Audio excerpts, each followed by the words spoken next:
He left me fighting for my life, but I left him something he'll never forget.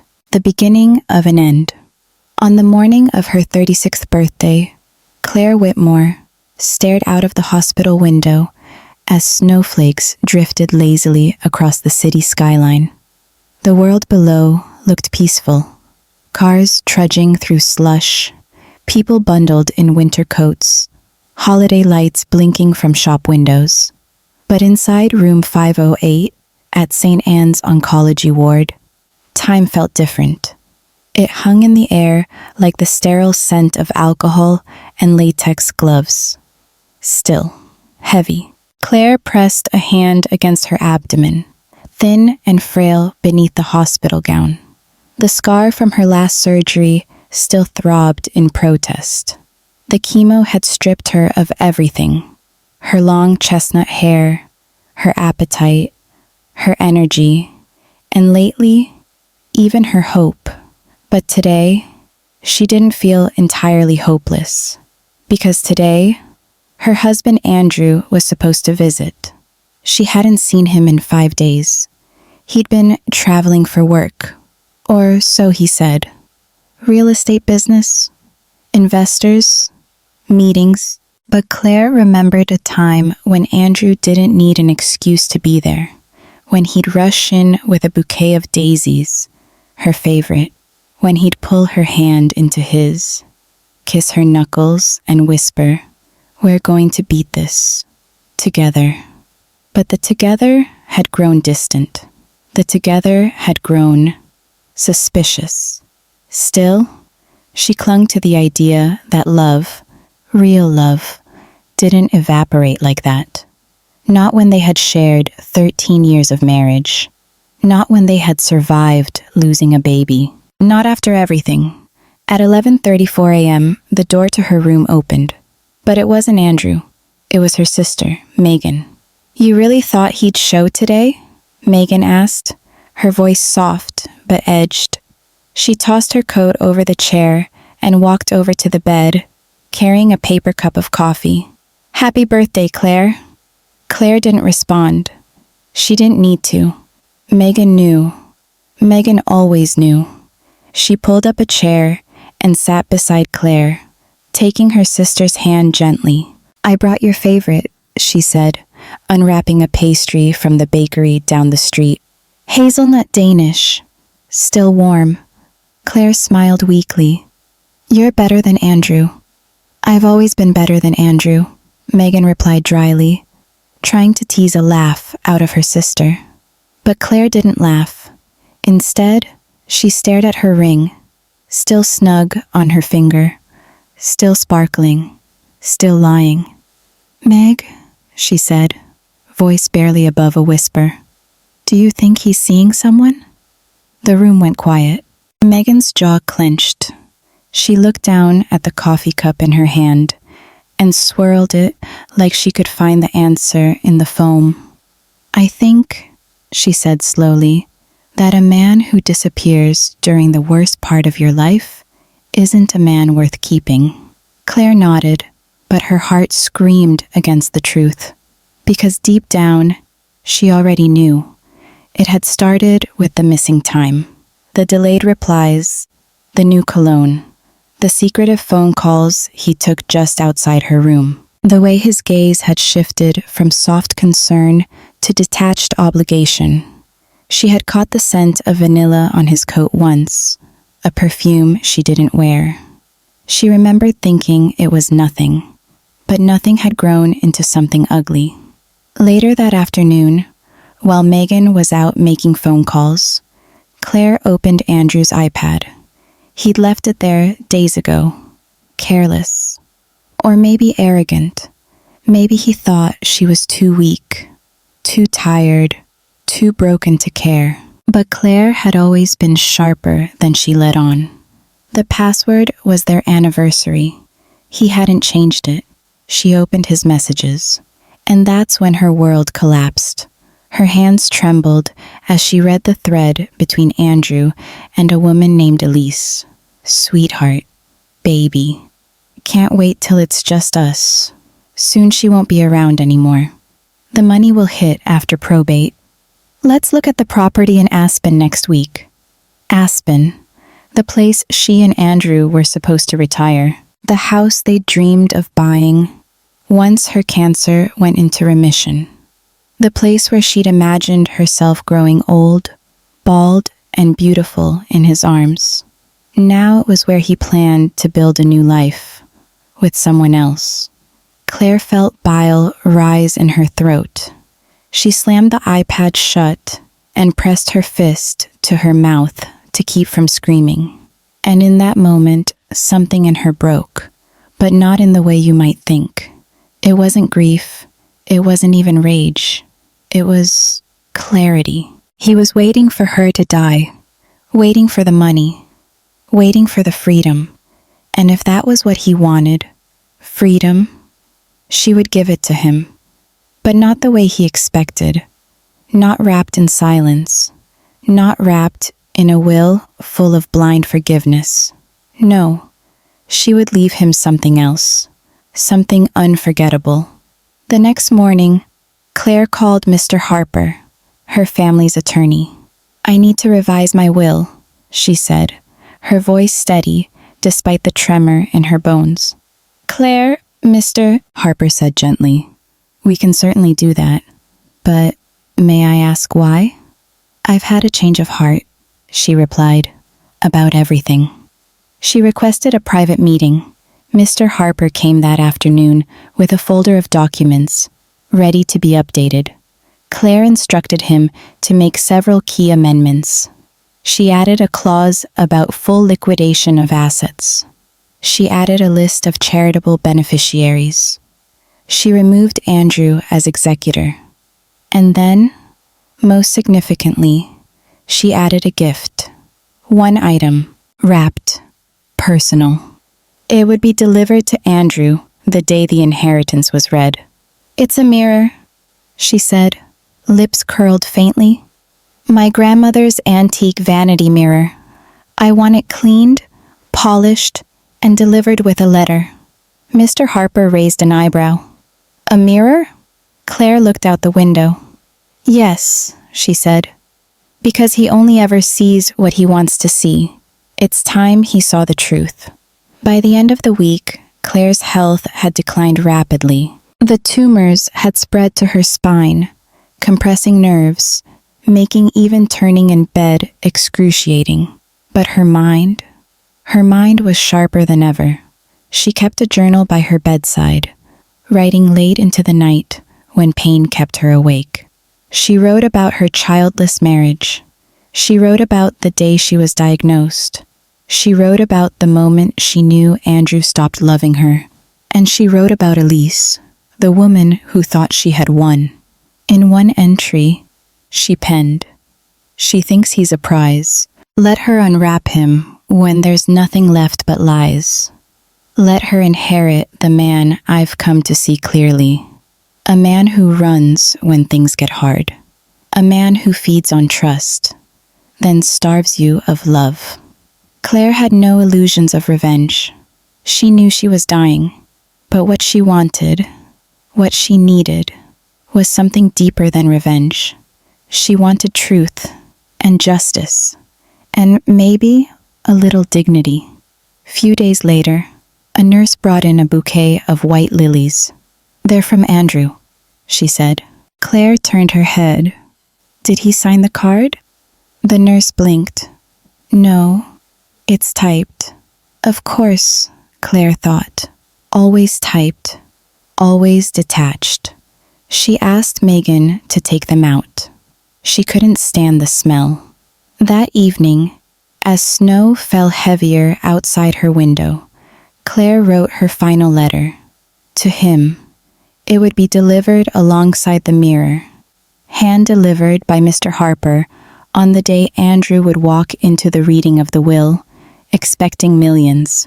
Claire had seen the accounts. The bulk of the money, her parents' estate, her own earnings, their home, was significant.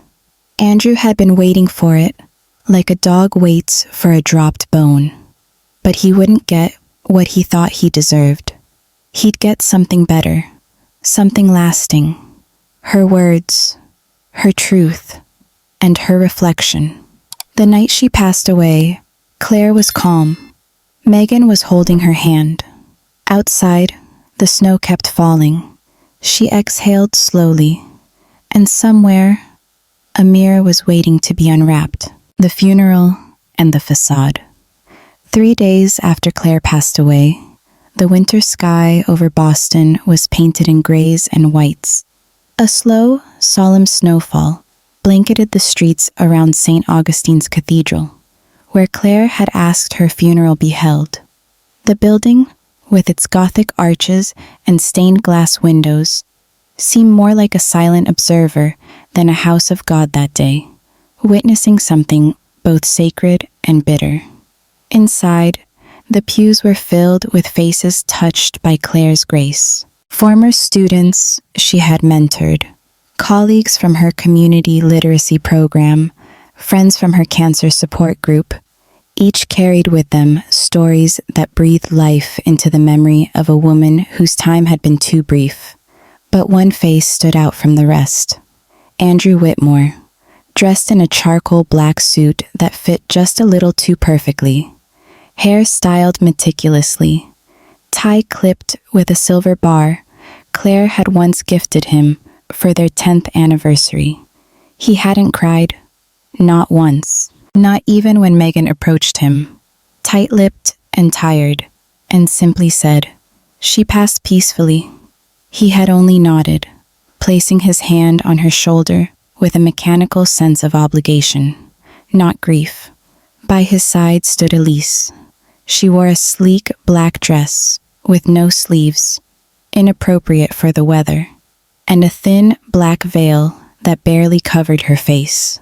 She kept her eyes low, pretending to mourn, but Megan saw the way her lips twitched when others weren't watching, as if the funeral were a performance, and she was playing the role of supportive companion.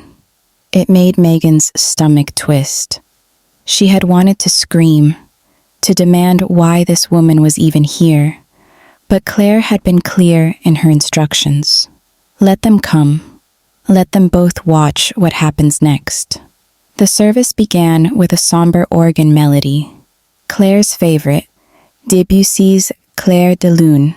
Her coffin, simple and elegant, was draped in white lilies and lavender sprigs. Megan had tucked one of Claire's journals inside it, the leather-bound one she had started the week of her diagnosis.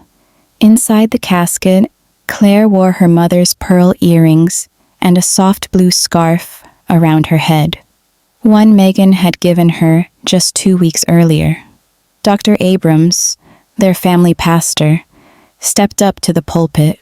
"She was strength," he began, voice steady, not the kind that shouts or fights for attention, but the kind that endures, that uplifts, that whispers when it hurts and still says, "I'm okay." Claire knew love, even in disappointment, knew purpose, even in pain. Andrew's jaw twitched slightly, but his expression remained practiced. Megan watched as Elise dabbed her eyes with a tissue, the corners of her mouth still betraying something performative. When the service ended, mourners stepped up one by one to lay flowers near the casket. Many approached Andrew with gentle hands and comforting words. "She was so lucky to have you. You were her rock.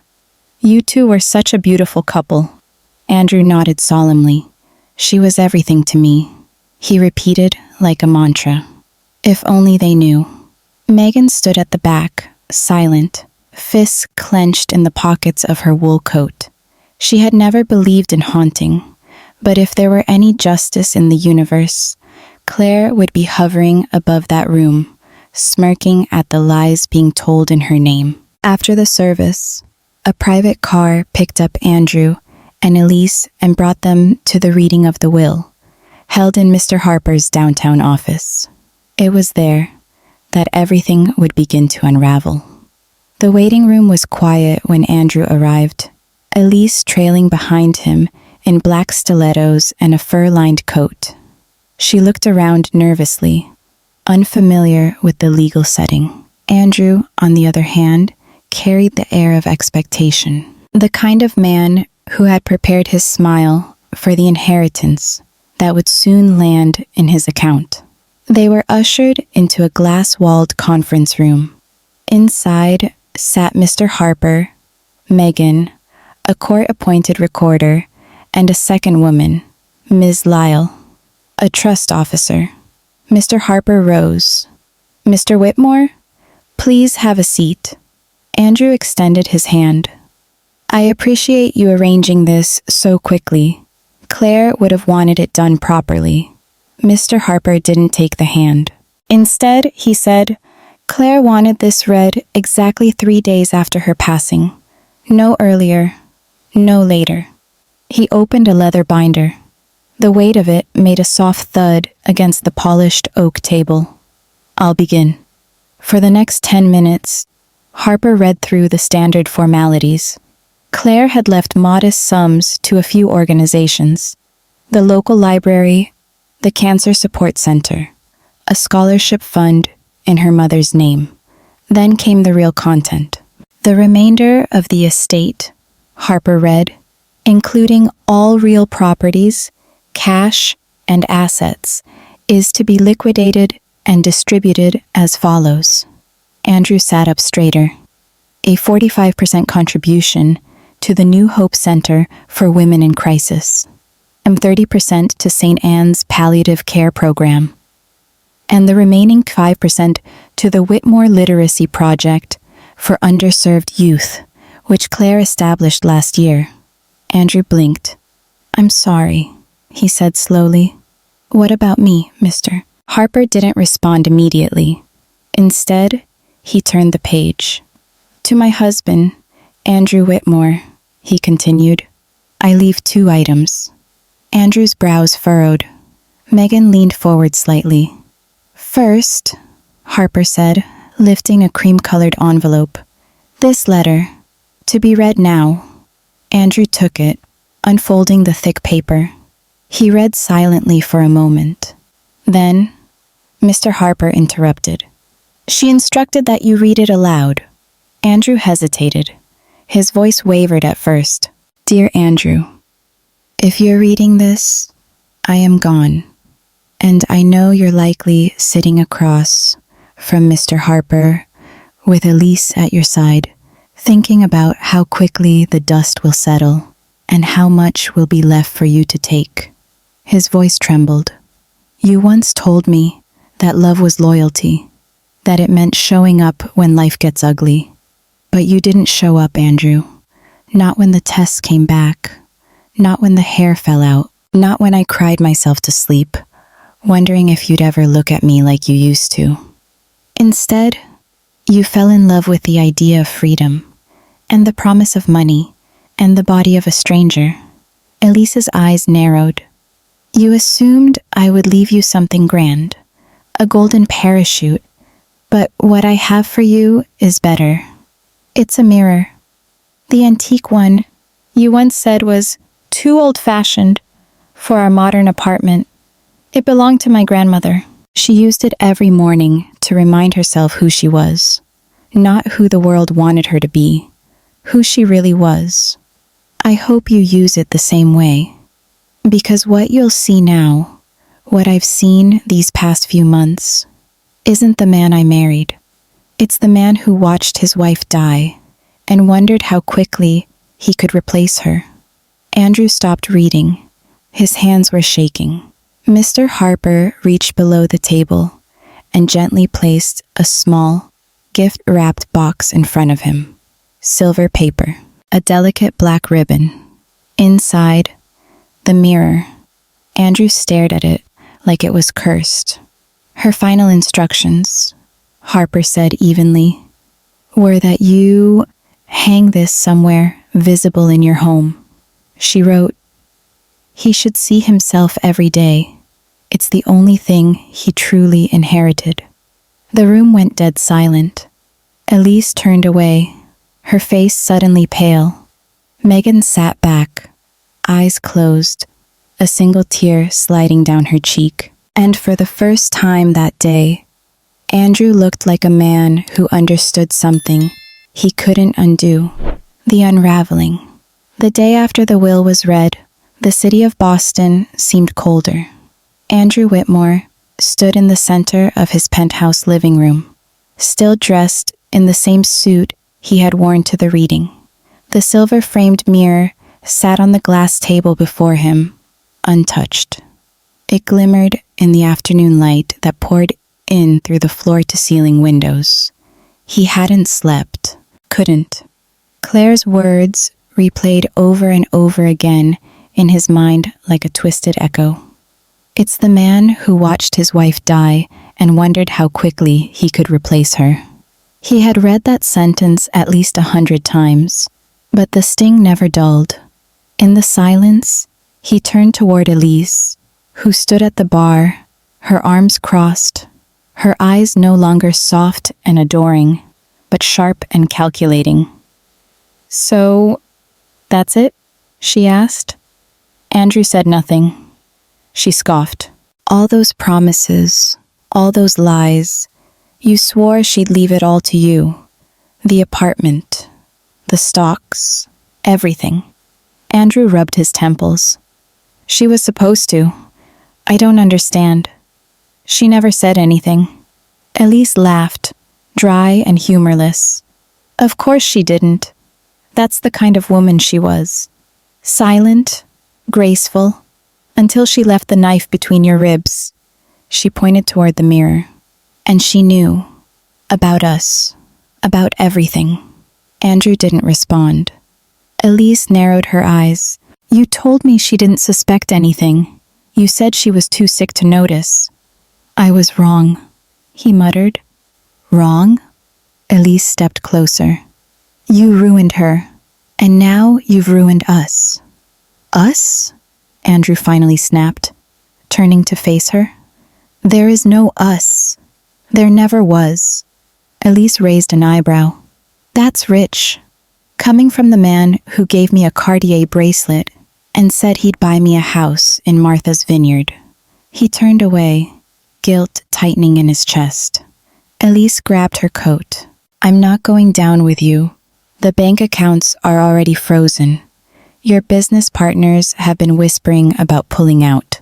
The press is catching wind of the will, and when they do, you'll be nothing but a headline." She walked to the door, heels clicking like gunshots. "Enjoy your mirror," she spat, and then she was gone. Just like that, Andrew was alone. The unraveling didn't take long. 2 days later, the Boston Globe ran a feature titled, "Widow's Final Gift: The Will That Shamed a Husband." It went viral. Local journalists dug up photos of Andrew and Elise at restaurants, vacation spots, jewelry stores. Old neighbors came forward anonymously, claiming Andrew hadn't been seen at the hospital in Claire's final months. Former colleagues distanced themselves. 2 of Andrew's biggest real estate deals were called off. Investors withdrew. His assistant quit without notice. Worse yet, Claire had been more meticulous than he'd realized. Her attorney, Mr. Harper, had mailed digital copies of the will to several outlets at her explicit request. There was even a video statement from her, recorded in her hospital bed 2 weeks before her death. The world watched as Claire, pale, fragile, yet fiercely composed, looked directly into the camera and said, "To those who ask what kind of man Andrew Whitmore is, I ask only one thing. Don't listen to me. Listen to his silence. Watch where he wasn't." That video alone received over 1.2 million views in 4 days. Social media exploded. Hashtag Justice for Claire. The mirror he deserved such inheritance of shame. Andrew became a meme, a pariah, a cautionary tale, and through it all, The mirror remained, sitting quietly in his living room, reflecting back a man he no longer recognized. 4 days later, Andrew received a call. "Mr. Whitmore," said a voice he didn't recognize. "We're calling to notify you that the ownership transfer for the Parkside penthouse has been finalized. You have 48 hours to vacate the premises." "What are you talking about?" he barked. "That's my apartment." "I'm afraid not," the woman replied. "Per Claire Whitmore's will, the property was liquidated and sold to benefit the New Hope Center for Women in Crisis. It's no longer in your name." Andrew sat in stunned silence. The call ended. The echo of the woman's voice was replaced by another one in his mind, Claire's. "See the man who lost the chance to be a husband because he was too selfish to be a man. He smashed the mirror, or tried to. He grabbed it off the table and hurled it against the wall. But the damn thing didn't break. The antique glass simply bounced off the drywall and slid to the floor with a heavy thud. Mocking him, he stared at his reflection in the warped frame, breath heaving. "It should have broken," he muttered. Why didn't it break? By week's end, Andrew moved into a one-bedroom apartment above a laundromat in East Cambridge. The walls were paper-thin. The radiator hissed like a dying animal. His neighbors argued through the night. Gone were the imported wines, the penthouse views, the catered dinners. He lived off ramen and microwaved frozen pasta. And every morning, he unpacked the mirror from its travel box, hung it on a bent nail, and looked. Sometimes for 10 seconds, sometimes for hours. He stopped shaving. He stopped checking his email. He stopped answering calls from reporters and lawyers and Elise, who had, predictably, disappeared from the public eye. Until one afternoon, a knock came at the door. He opened it, expecting the landlord, but it was Megan. Her face was drawn, her lips pressed into a tight line. In her hands, a small cardboard box. "You left these," she said quietly. Andrew stepped aside. She didn't enter. She simply handed him the box and stood in the hallway. Inside were photos, birthday cards, a broken snow globe, and one envelope with his name on it. Andrew's hands trembled. "I don't understand," he said. "Claire kept everything," Megan said. "Even when you didn't deserve it." She turned to leave. "Megan," he called after her. She stopped, but didn't turn around. "I didn't mean for it to happen like this." "I know," she said. "You meant for it to be worse." And then she was gone. He closed the door, sat on the floor, and opened the envelope. Inside, a photo of them on their wedding day, and a note, written in Claire's looping cursive.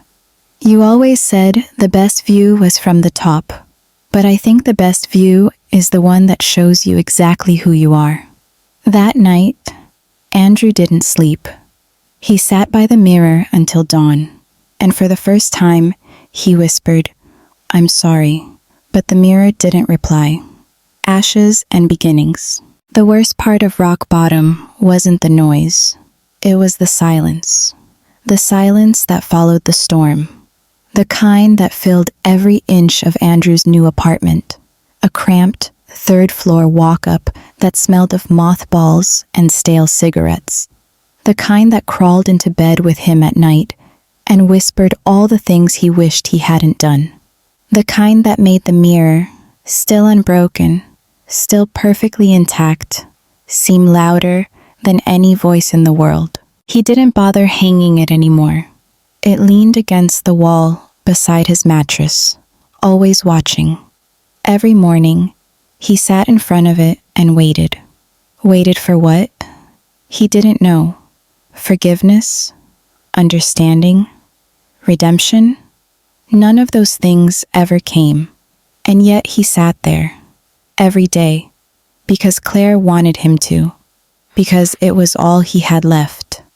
3 weeks after the will reading, Andrew received an official letter. Disbarment from the Massachusetts Real Estate Association. Due to ethical misconduct, misappropriation of spousal assets, and behavior unbecoming of a licensed professional. In simpler terms, he was done. Blacklisted. He tried applying for jobs anyway. He sat in waiting rooms in cheap suits with fraying cuffs. He filled out online forms until his hands cramped. He submitted his resume to dozens of firms. No one called. The few that did recognize his name did so with disdain. One recruiter even laughed. "You're the guy with the mirror, right?" That nickname stuck. Online forums called him the man in the mirror. A punchline. A ghost story professionals told new hires to warn them against arrogance and infidelity. He sold his watch, then his cufflinks, then his car, then his second suit. Eventually, he stood in front of a bulletin board at a community center in South Boston, reading a handwritten ad for part-time custodial help, overnight shift, no experience necessary. He tore off the tab with the phone number. The manager, a tired woman named Rita, didn't recognize him, didn't care. "You clean floors. You take out trash. Don't steal anything. That's all I care about." Andrew nodded, and just like that, he became a janitor. At first, he worked with resentment in his blood. Scrubbing toilets felt like punishment. Taking orders from teenagers felt humiliating. But by week 2, the shame numbed. By week 4, it became routine. By week 8, it became quiet, safe. There were no deals to close, no phones to ring, no lies to tell. There was only the broom, the bleach, the trash bag, and the mirror he still carried to work in his duffel, always propped beside his locker. Every break, he stared at it, and for a few seconds each time, he almost didn't hate the man looking back at him. Almost. One night, while mopping the floors of the gymnasium, a kid walked in, maybe 17, hoodie pulled low, eyes tired. Andrew paused, mop in hand. "You're not supposed to be here after hours," he said. The kid didn't move. "You good?" Andrew asked, softer. The kid blinked. "You're the guy." Andrew tensed. "What guy?" "The mirror guy." "Ah, of course." "You know my story?" Andrew asked. "Everyone does." The kid looked at him for a long beat. "I'm not here to laugh." "Then why?" "My dad left my mom last year, while she was in chemo. Said he couldn't handle seeing her like that." Andrew exhaled, sat on the bleachers. "Sit," he said. The kid did. "I used to think I had good reasons too," Andrew said. "Work, stress, life. But none of it matters when you realize you traded love for comfort, truth for ego." They sat in silence. "Do you ever stop feeling like a monster?" the boy asked. "No," Andrew replied. "But sometimes you start feeling human again. Because of the mirror, because of what it shows me, and because I've stopped looking away." The kid nodded. They didn't exchange names. Didn't need to. Sometimes, shared shame was the only bond necessary. The next day, Andrew returned to the community center early and asked Rita if she had any extra responsibilities he could take on. She eyed him. "You trying to impress me, Mr. Mirror?" He didn't flinch. "I'm trying to be useful." She shrugged. "The rec room needs repainting. Think you can handle that?" "Yes." And so, he did. It became a pattern. More shifts, more odd jobs, more time spent doing things that had no prestige, but mattered to someone. He began sleeping better. He began smiling, not often, but sometimes. He still had no friends, no career, no reputation to rebuild. But he had the mirror, and he had the truth. That had to be enough. One rainy afternoon, a letter arrived from Claire's old high school, where she used to volunteer as a writing mentor. Dear Mr. Whitmore, we are reaching out regarding the Emily Claire Whitmore Writing Fellowship, recently established in your late wife's name through a generous donation outlined in her estate.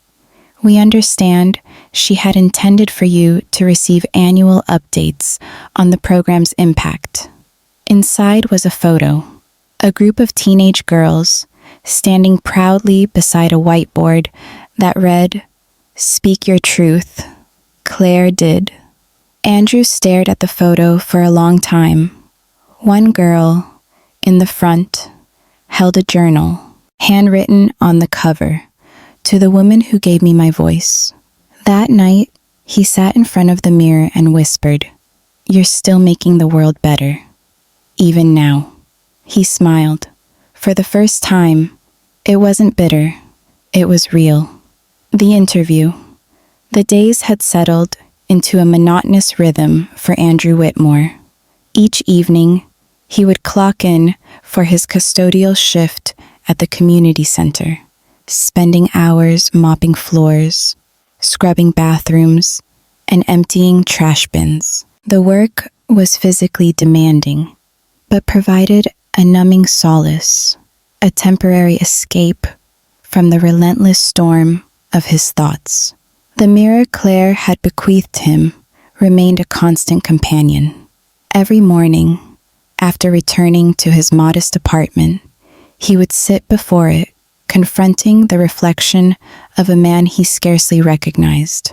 The once confident real estate mogul had been reduced to a shadow of his former self, grappling with the weight of his past transgressions. It was during one of these introspective mornings that his phone buzzed, breaking the silence.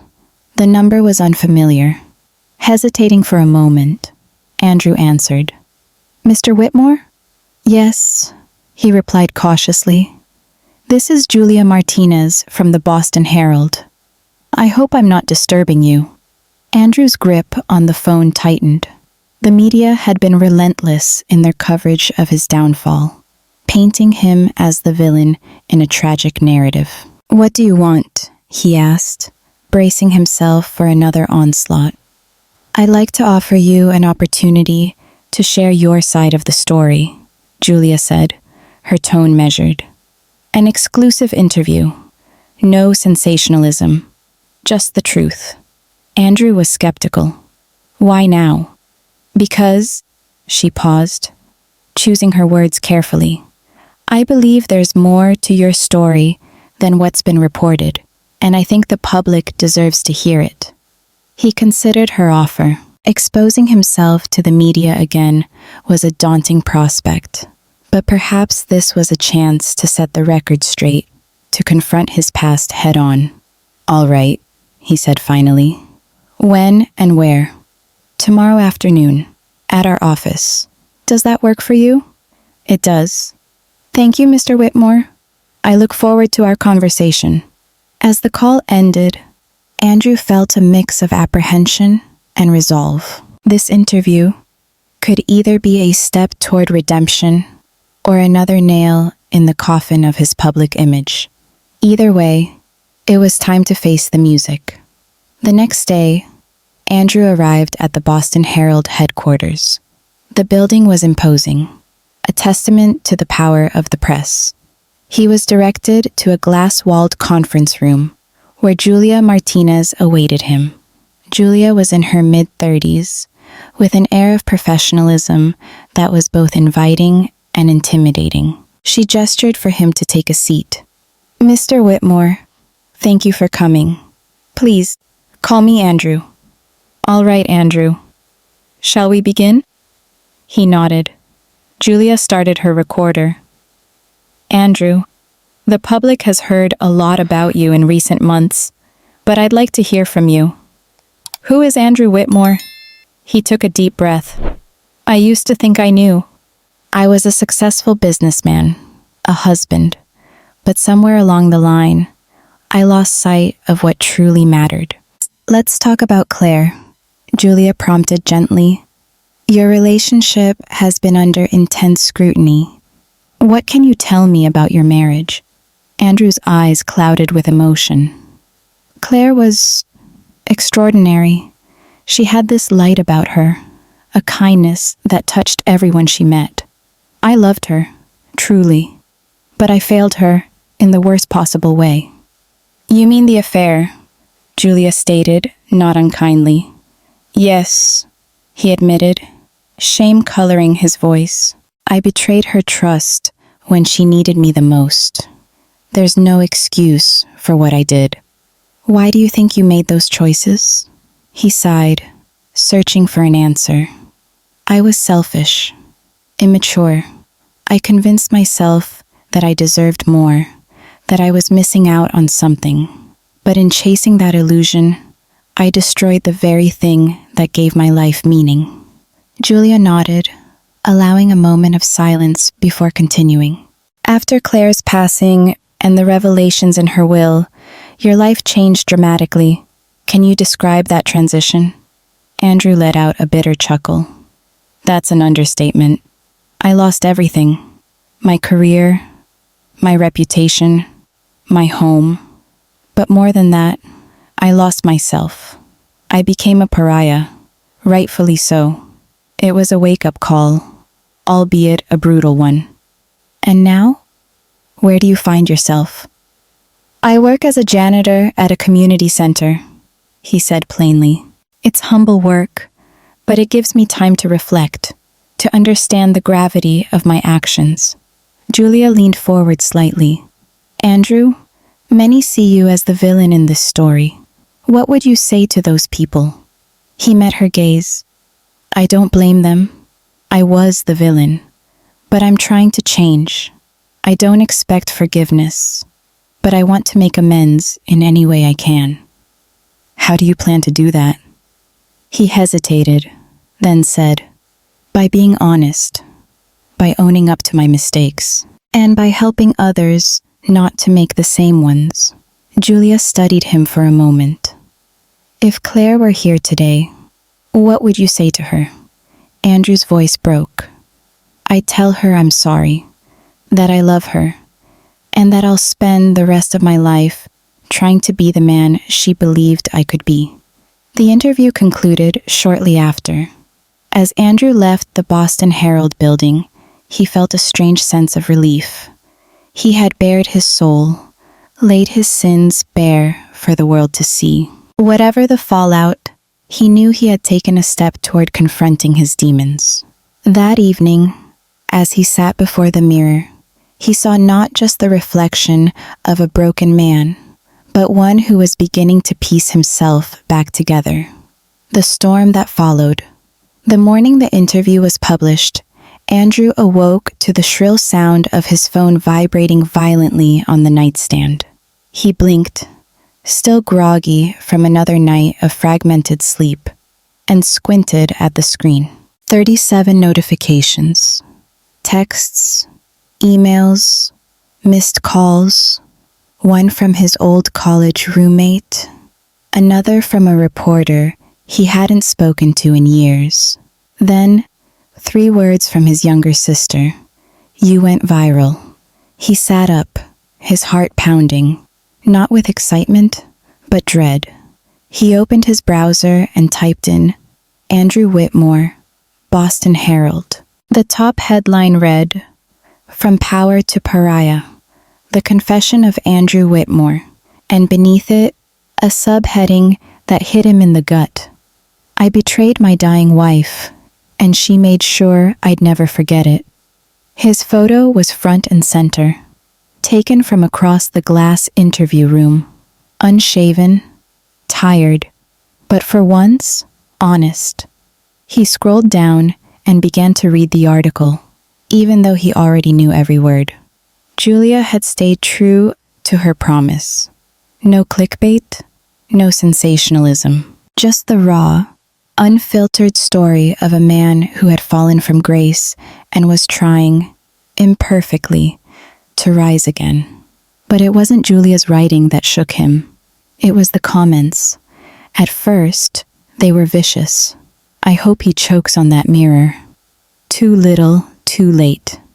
You don't get applause for crawling out of the hole you dug yourself into. But then, they started to shift. My father cheated on my mom while she was going through chemo. He never once apologized. This guy? He did. That counts for something. We need to encourage honesty, even when it comes late, or will never change. What he did was unforgivable, but what he's doing now, that takes guts. By noon, the story had been shared over 1 million times. Podcasts discussed it. Talk shows dissected it. Influencers quoted it. Even news anchors debated it. And somewhere in all the noise, a strange thing began to happen. People started to reach out. Mothers, widows, grown-up children who had been abandoned and betrayed. Husbands who had made mistakes of their own and were looking for a road back. They didn't forgive Andrew, but they saw something in him, a mirror for their pain, their rage, and maybe even their own longing for redemption.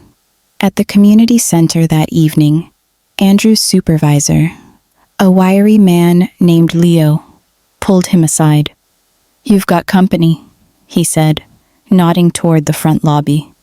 Andrew turned the corner and stopped cold. It was Rachel Patel, director of the Claire Foundation, an advocacy group for cancer patient dignity and protection. She stood tall, impeccably dressed, a leather folder tucked under one arm. "I watched your interview," she said. No greeting. Twice, Andrew waited, unsure of whether to brace for a slap or an invitation. "Your story broke me," Rachel continued, "but then it made me curious." "Curious?" he echoed. "Curious to see whether you're just performing guilt," she said bluntly, "or if you're ready to do something with it." She handed him the folder. Inside was a proposal.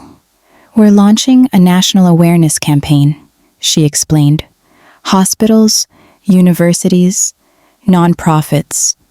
We need someone who can speak to the consequences of moral abandonment, not from theory, but lived experience." Andrew blinked. "You want me to speak?" "Publicly, repeatedly, with no filters. It'll be hard. You'll be hated. You'll have to relive your worst day every time." "Why me?" Rachel's answer was instant. "Because Claire chose to believe there was still something in you worth saving. Maybe that makes her naive. Or maybe it makes her a better judge of men than the rest of us." Andrew looked down at the folder, then up at Rachel. "I'll do it." Over the next several weeks, Andrew traveled more than he had in years. But this time, not in luxury jets or limos. He took buses, rented small-town motel rooms, packed his wrinkled suits in a duffel bag, and every night before speaking, he sat in front of Claire's mirror and whispered to her, "Let me honor you today." At Wesleyan University, he spoke to a room full of pre-med students.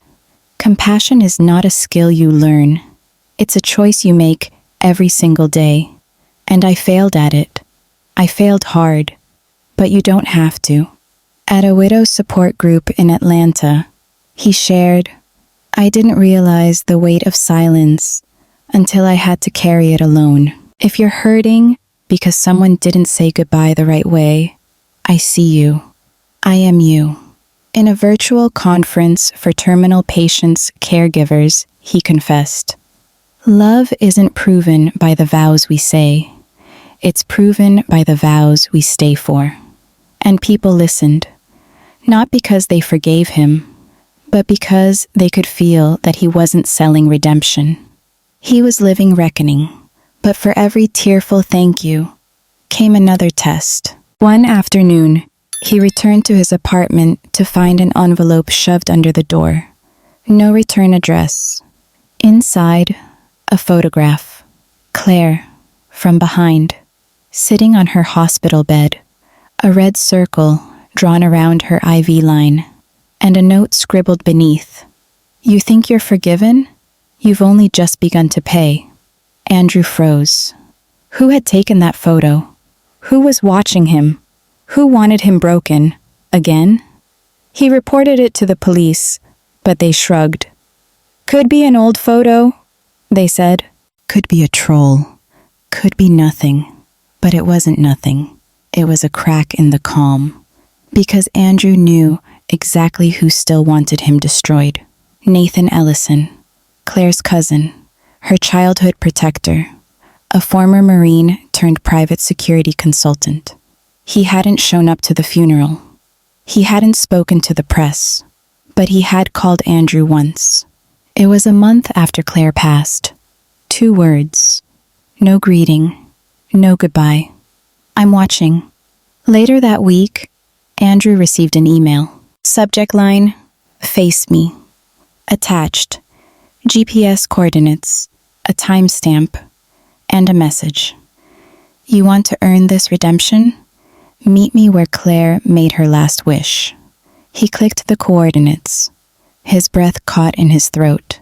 It was Evergreen Hollow, the nature retreat where Claire had spent her final lucid weekend, writing in her journal, planting wildflowers in the hope they'd bloom even after she was gone. Andrew hesitated, but he knew the road to peace didn't go around the pain. It went through it. He arrived at Evergreen Hollow just before dusk. The meadow was quiet, wind sweeping gently through tall grass. The wildflowers were just beginning to bloom, delicate and defiant against the chill.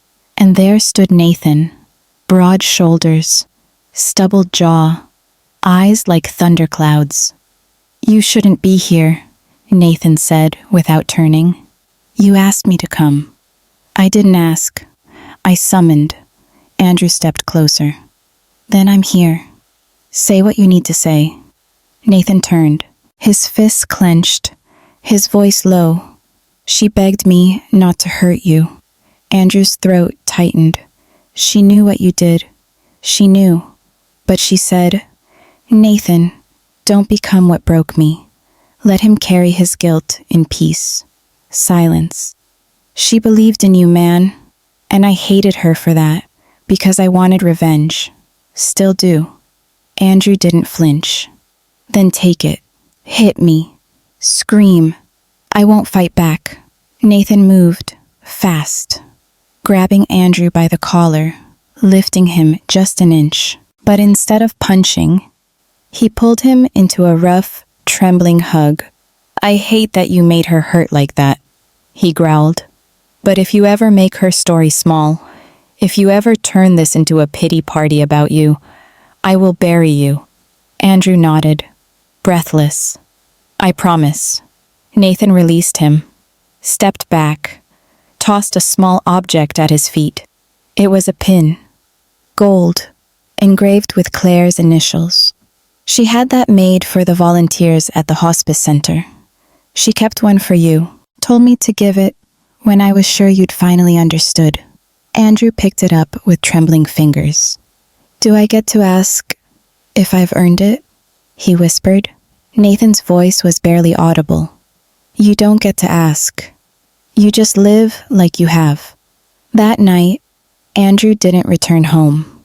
He stayed in Evergreen Hollow, sleeping in his car under a sky Claire once said reminded her of their honeymoon. And when he woke the next morning, he pinned her initials to his jacket and looked into her mirror. He didn't see a man redeemed, but he saw a man awake. And that was something. The legal battle. Andrew had thought he had faced the worst of his demons. The public shaming, the loss of his career, the relentless self-recrimination, all of it had forged him anew in the crucible of regret. But as he stood before the imposing facade of the Boston Probate and Family Court, he realized that his journey toward redemption was far from over. The summons had arrived unexpectedly, a crisp, official document bearing the seal of the court. Claire's estranged brother, Thomas Bennett, was contesting her will, alleging undue influence and lack of testamentary capacity. In essence, he claimed that Claire had not been of sound mind when she drafted the will that left the bulk of her estate to charitable organizations and had been unduly influenced, presumably by Andrew. Andrew's initial reaction was disbelief. Claire had been nothing if not resolute in her decisions, especially regarding her philanthropic endeavors. The idea that she had been manipulated was not only absurd, but an affront to her memory. Yet, the reality was stark. He was being called to defend not only Claire's wishes, but also his own integrity. He knew he couldn't face this battle alone. Legal proceedings were labyrinthine, and the stakes were too high. After some deliberation, he reached out to Margaret Maggie Lawson, a renowned estate attorney known for her tenacity and unwavering commitment to justice. Their first meeting took place in Maggie's modest office, walls lined with legal tomes and framed degrees. She was a woman in her early 50s, with keen eyes that seemed to pierce through pretense. "Mr. Whitmore," she began, extending a firm handshake, "I've reviewed the summons. This is going to be a challenging case, but not insurmountable. Please, call me Andrew," he replied. "I appreciate you taking this on. I won't pretend to understand all the legal intricacies, but I know Claire was clear-headed and deliberate in her decisions." Maggie nodded. "That's our starting point. We'll need to gather evidence to substantiate her mental capacity at the time the will was drafted and executed. Medical records, testimonies from those who interacted with her during that period, anything that can attest to her lucidity." Andrew's mind raced. Her oncologist, Dr. Patel, was with her throughout, and her close friend, Rachel Patel, spent a lot of time with her, especially toward the end. "Good," Maggie said, making notes. "We'll also need to address the undue influence claim. Essentially, Thomas is suggesting that someone exerted pressure on Claire to distribute her assets in a way that wasn't of her own volition." Andrew's jaw tightened. "That's preposterous. Claire was the most independent person I knew." "Nevertheless," Maggie said gently, "we have to counter the claim with solid evidence. Your relationship with Claire will be scrutinized. Are you prepared for that?" He took a deep breath. "I have to be."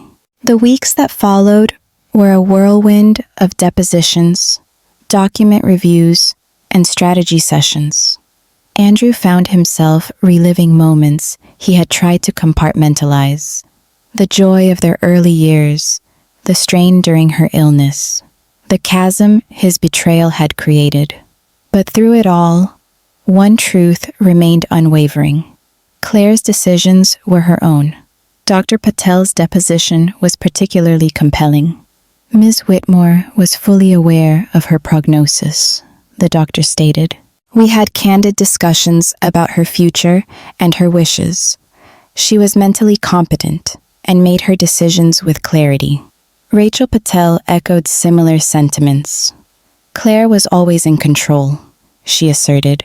"Even when her body was failing her, her mind was sharp. She knew exactly what she wanted to do with her estate."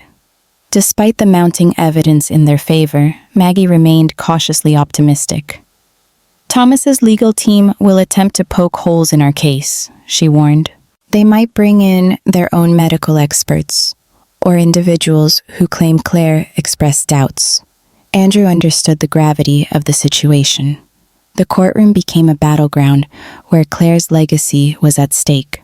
Thomas took the stand, portraying a narrative of a sister isolated and vulnerable, suggesting that her charitable inclinations were out of character.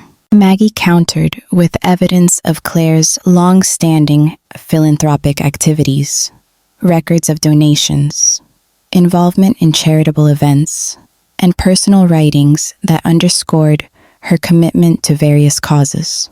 The climax of the trial came when Andrew himself testified. He spoke candidly about their marriage, his failings, and the profound respect he had for Claire's autonomy. Claire was a force of nature, he said, voice steady. She made her own choices, for better or worse. To suggest otherwise is to diminish the incredible woman she was. After weeks of deliberation, the court rendered its verdict. The judge ruled in favor of upholding Claire's will, citing clear evidence of her mental capacity and the absence of undue influence. Thomas's contestation was dismissed. Relief washed over Andrew, but it was tempered with exhaustion. As he exited the courthouse, Maggie walked beside him. "You did well," she said. "Claire's wishes will be honored." "Thank you, Maggie, for everything," she offered a rare smile. "Take care of yourself, Andrew. And remember, redemption isn't a destination, it's a journey." That evening, back in his apartment, Andrew sat before Claire's mirror. For the first time in a long while, he felt a semblance of peace. The reflection staring back at him was still a work in progress. But perhaps, just perhaps, he was on the right path. The legacy she left behind. The courtroom battle had ended. The dust had settled. Claire's will was upheld, and the world, at least the world Andrew now inhabited, seemed quieter, not because the pain had passed, but because the fight for truth had finally, irrevocably, been won. But what comes after justice? What remains when all that's left is silence? That question haunted Andrew in the weeks that followed. He no longer woke up dreading court dates or depositions. There were no more reporters parked outside his building, no more hostile glares in the elevator.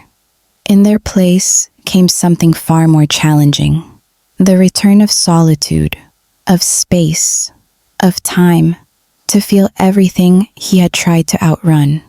Some nights, Andrew would find himself walking through Boston's cobblestone streets with no real destination, just letting the chill air bite into his skin like some form of penance. He wandered past cafes Claire used to love, bookstores they once browsed in silence, hand in hand. In those places, her presence lingered like perfume long after the person wearing it had gone. But it wasn't only grief that followed him now. It was purpose. Claire's vision, the legacy she so carefully constructed, was coming to life. He saw it in the monthly newsletters from the charities she supported, filled with smiling faces and stories of real people being helped by the funds she had left behind. He saw it in the emails from Dr. Patel, who had become something of a confidant, updating him on the progress of new cancer care initiatives funded by the Claire Whitmore Grant. But most of all, he saw it in the mirror, that same mirror Claire had gifted him in her final will. It now hung in a simple oak frame in his small apartment across from the front door. So it was the first thing he saw when he left and the last when he returned. Every morning, he stood before it, sometimes for minutes, sometimes for hours. Some days, he hated what he saw. The man who had betrayed his vows. The man who had been too blind, too arrogant, too selfish to see the beauty in front of him. But other days, he saw something else. Not pride, not forgiveness, but growth. Not the kind you show off in social media posts or write about in self-help books. No, the kind of growth that hurts, that scars you in quiet places. The kind that makes you sit in silence with your regrets and choose every single day not to be that same person again. He'd started volunteering. It began small, helping sort supplies at a community outreach center in Roxbury. No one there cared who he used to be or what had happened. They just cared that he showed up, that he listened, that he stayed. He told them the truth when asked. He didn't hide the shame. Sometimes that truth made people walk away, but more often, they stayed. "You're proof that people can change," a teen had once told him during a youth mentorship session. Andrew had nearly cried. He still remembered the first time he shared Claire's story, fully, vulnerably, with a group of caregivers whose spouses were undergoing cancer treatment. He was terrified. What right did he have to speak? But when he finished, the room was silent. Then someone said, "I wish my husband could hear this before it's too late." And that's when he realized Claire's story wasn't just about betrayal. It was about clarity, about consequence, and, if you looked close enough, it was also about redemption. One morning, an unexpected envelope arrived at his door. There was no return address. Inside, a small card with delicate handwriting. "You may not have been the husband she deserved, but you became the voice she never had time to raise. Keep speaking, keep becoming." A friend of Claire's. He didn't know who had sent it. Maybe Rachel, maybe Dr. Patel, maybe someone from the charity board, but it didn't matter. It was the sign he needed to do what came next. The Claire Whitmore Foundation for End-of-Life Dignity was launched on the anniversary of her death. A quiet, deeply intentional nonprofit aimed at helping terminal patients advocate for themselves, plan their final wishes, and, most importantly, ensure no one was left voiceless in their final days. Andrew used every connection he had left, every favor he could call in. Not for himself, but for her. He didn't appear in the launch videos. He didn't want to be the face of it. Claire's photo was everywhere. Her laugh captured in candid moments. Her words etched on brochures. Legacy is not what you leave behind in your will. It's what you leave behind in others. In her name, lives were changing. And in his, the story was evolving. One day, a letter arrived from a girl named Ava. She was 27, diagnosed with late-stage lymphoma. No family support, no savings. She'd read about the foundation through a hospital pamphlet while undergoing treatment. "Your wife's story gave me the courage to write my own end on my own terms," Ava wrote. "I'm not afraid anymore, not because of the doctors, but because she taught me that truth is how you live, even when you're dying. Thank you for sharing her with the world, and thank you for showing us that love, even when broken, still has power." Andrew sat with that letter for hours. It reminded him that even the most shattered pieces of our lives can still form something whole, something holy, if we're willing to face them. As time moved forward, Andrew didn't rebuild his old life. He built a new one. He moved to a quieter town by the coast, rented a modest cottage with a garden Claire would have loved. He started growing things: tomatoes, basil, lavender. Simple, beautiful, fragile, just like her. On her second death anniversary, he invited a few people over. Olivia, Rachel, Maggie, Dr. Patel. They lit candles in the garden. No speeches, no tears, just silence and memory. And as twilight fell over the ocean, Andrew read aloud a line from Claire's old journal, one she wrote before the cancer, before everything changed. I don't need a perfect life. I just want to love so honestly that when I'm gone, people remember the truth of who I was. They did, and they would. And so, dear viewer, if you followed this journey from beginning to end, thank you. This wasn't just a story about a husband who betrayed his wife, or a will that changed everything. This was a story about the power of conscience, about how love doesn't end when the heartbeat stops. It lingers in mirrors, in gardens, in letters left behind. Claire wasn't perfect, neither was Andrew, but together they remind us that even broken people can build beautiful legacies. So let me ask you, what would your legacy say if tomorrow never came? If this story touched your heart, leave a comment below. Would you have forgiven Andrew if you were Claire? Do you believe people like him can truly change? And don't forget to subscribe to Diao Family Story, because every family has a story worth telling. Maybe the next one will be yours.